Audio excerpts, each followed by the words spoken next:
Siap. Selamat siang Ibu Guru serta permisus sekalian. Izin memperkenalkan diri.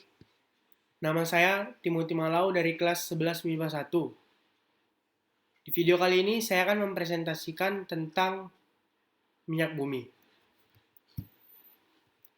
Yang pertama, kita akan membahas tentang komposisi minyak bumi. Minyak bumi adalah campuran kompleks yang sebagian besar atau sekitar 90% hingga 99% terdiri dari senyawa hidrokarbon.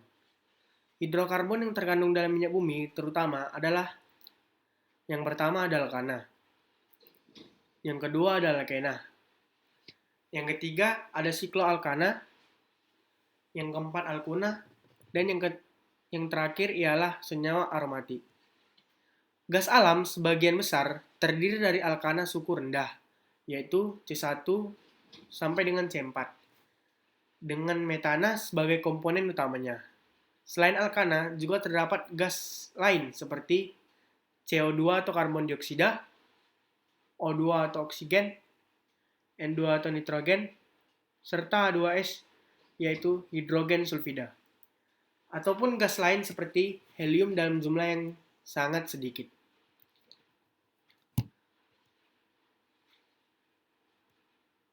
Selanjutnya, di sini kita akan menjelaskan tentang pembentukan minyak bumi.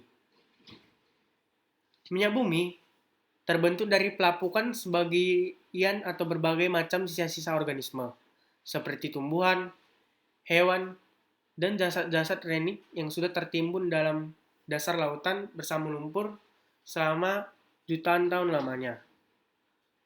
Lumpur tersebut akan berubah menjadi berbagai batuan sedimen yang berpori, sedangkan sisa-sisa organisme akan bergerak ke tempat yang tekanannya rendah dan terkumpul pada sebuah daerah perangkap, yaitu batuan kedap.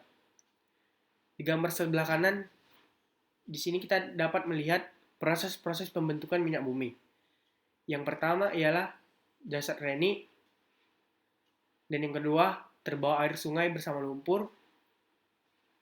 Yang ketiga mengendap di dasar laut. Selanjutnya diproses berjuta-jutaan tahun. Selanjutnya berubah menjadi bintik-bintik dan gelembung minyak atau gas. Dan selanjutnya terakumulasi pada daerah perangkap atau batuan kedap. Dan selanjutnya menghasilkan gas alam, minyak, air terakumulasi sebagai deposit minyak bumi. Seperti itulah proses pembentukan minyak bumi. Selanjutnya, kita akan membahas pengolahan minyak bumi. Proses-proses pengolahan minyak bumi ada beberapa proses. Yang pertama ialah proses destilasi.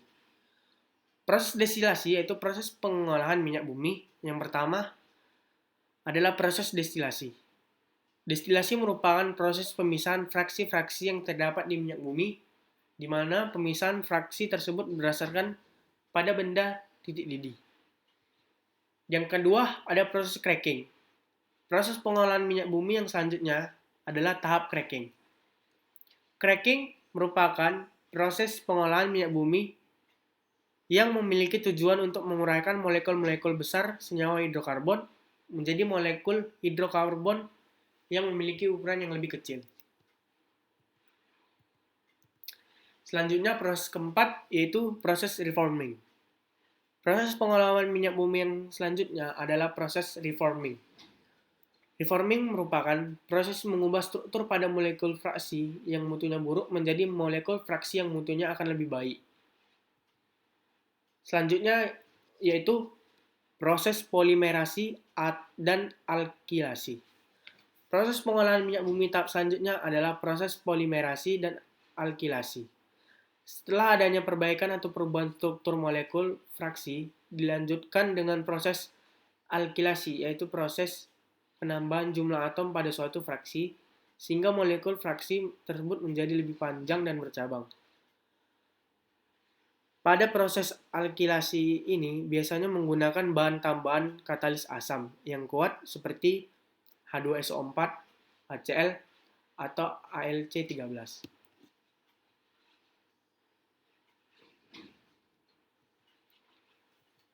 Yang kelima, ada proses treating. Proses pengolahan minyak bumi yang kelima adalah proses treating. Treating merupakan proses pemurnian fraksi minyak bumi melalui tahap eliminasi bahan-bahan pengotor yang terlibat dalam proses pengolahan.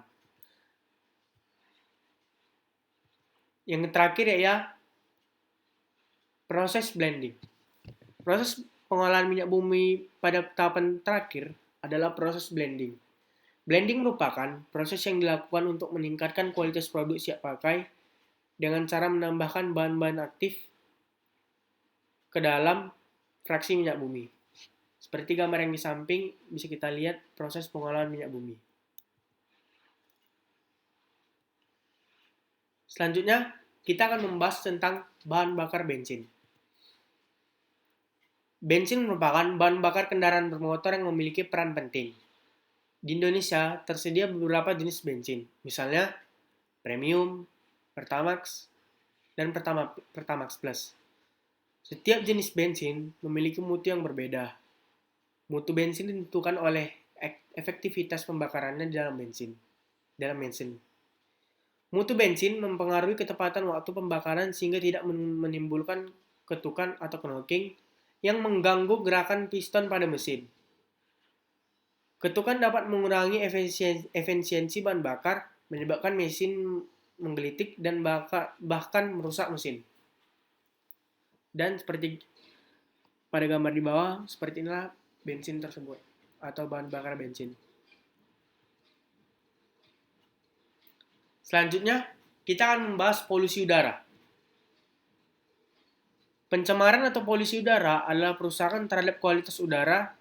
Kerusakan kualitas ini disebabkan oleh berbagai sumber, baik sumber biologis maupun non-biologis. Polusi udara dapat bersumber dari berbagai macam antara lain, asap kendaraan bermotor, asap pabrik, limbah industri, limbah rumah tangga, dan lain-lain. Seperti inilah polusi udara tersebut. Penyebab pencemaran udara di Indonesia sekitar lebih dari 70% merupakan hasil emisi dari kendaraan bermotor. Kendaraan bermotor mengeluarkan zat-zat berbahaya yang dapat menimbulkan dampak negatif, baik terhadap kesehatan maupun terhadap lingkungan. Zat berbahaya tersebut seperti timbal atau timah hitam, suspended particulate matter, oksida nitrogen atau NOx, hidrokarbon atau HC, karbon monoksida atau CO, dan oksida fotokimia atau OX. Selanjutnya, jenis-jenis pencemaran udara ialah karbon monoksida, nitrogen oksida, sulfur oksida, CFC, hidrokarbon, senyawa organik, volatile, partikulat, dan radikal bebas. Dampak pencemaran udara berikut ini beberapa efek polusi udara antara lain masalah kesehatan manusia seperti mempengaruhi pernapasan, jantung bahkan menyebabkan kanker pada tubuh manusia. Dampaknya yang lain ialah pemanasan global, hujan asam, eutrofikasi, efek negatif pada satwa liar, serta penipisan lapisan ozon. Sekian dari video pada kali ini tentang minyak bumi dan polusi udara. Mohon maaf jika ada kesalahan kata ataupun ucapan yang saya jelaskan. Sekian dan terima kasih.